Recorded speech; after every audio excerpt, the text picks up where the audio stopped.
Hey guys, what's up? Moon Math Tutor here, and welcome to the second video in our quadratic series, where we go from 0 to AMC level mastery in just 10 videos. In this video, it is all about factoring quadratics in the easy way. We will deal with simpler quadratics where a, or the leading coefficient, is equal to 1, and we will attempt to build your factoring instincts.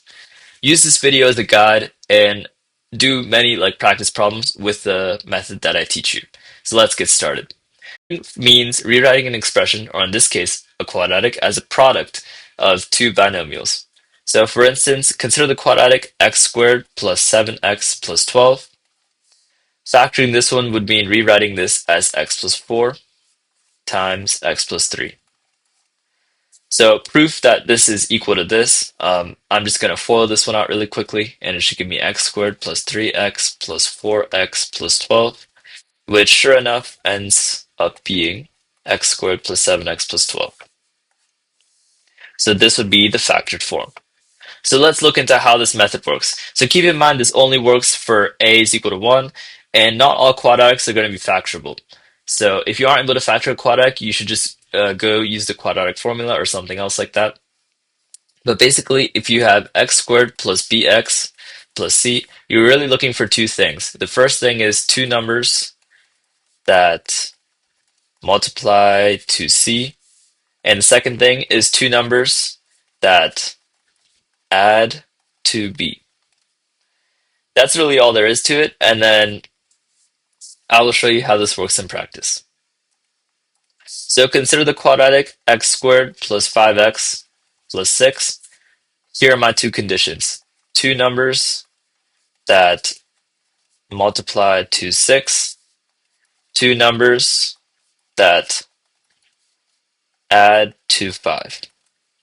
So here I can start by listing like the factors of 6, maybe 1 comma 6, 2 comma 3, and immediately I think to myself, okay, 1 plus 6 equals 7, so that's not it, but 2 plus 3 is equal to 5, so I'm going to consider this pair. And from what I do here is I do x plus 2 times x plus 3. Just like that, pretty simple, and I can always FOIL to double check that I made the right decision. So x squared plus 3x plus 2x plus 6 is equal to x squared plus 5x plus 6. And there we have it, folks. This is our factored form of the quadratic. Let's look at a few more examples. Consider x squared plus 9x plus 20.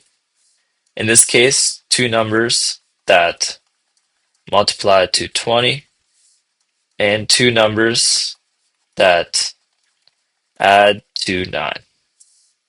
Well, okay, let's see, 1 comma 20, 2 comma 10, 4 comma 5.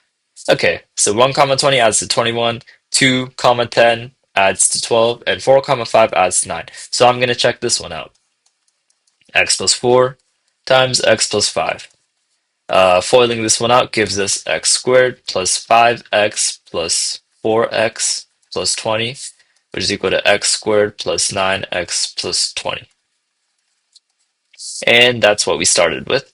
So this is our answer for this one. Pretty simple, right? Well, let's see what happens when all of our coefficients are not positive. So x squared minus 8x plus 16.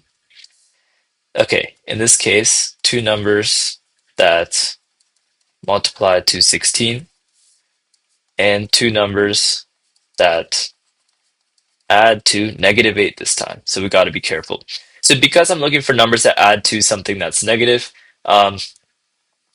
considering positive factors of 16 isn't going to do me any good because a positive plus a positive is a positive. So I'm going to consider negative factors of 16. Negative times negative equals positive, so I know both my factors will have to be negative. So negative 1 comma negative 16, negative 2 comma negative 8, negative 4 comma negative 4.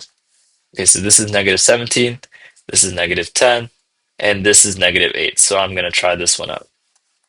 X minus 4 times x minus 4. And foiling this one out gives me x squared minus 4x minus 4x plus 16, which is equal to x squared minus 8x plus 16. So there we have it. These are all the examples I have for today for this method. Note that this method only works when a is equal to 1. And if you aren't able to when this method doesn't work, if you aren't able to find two numbers that do end up working, it either means that the quadratic is not factorable over the integers, or you might need to try another method, such as a quadratic formula. And sometimes you might not have any solutions. That's just how quadratic works. So that's really it today. Mastering the basic case is a must for learning like more advanced methods and for when a is not equal to 1, which we will look at in the next video.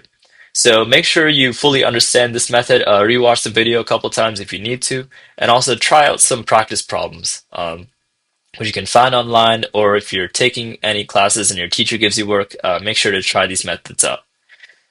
Make sure you're subscribed so you don't miss the next video.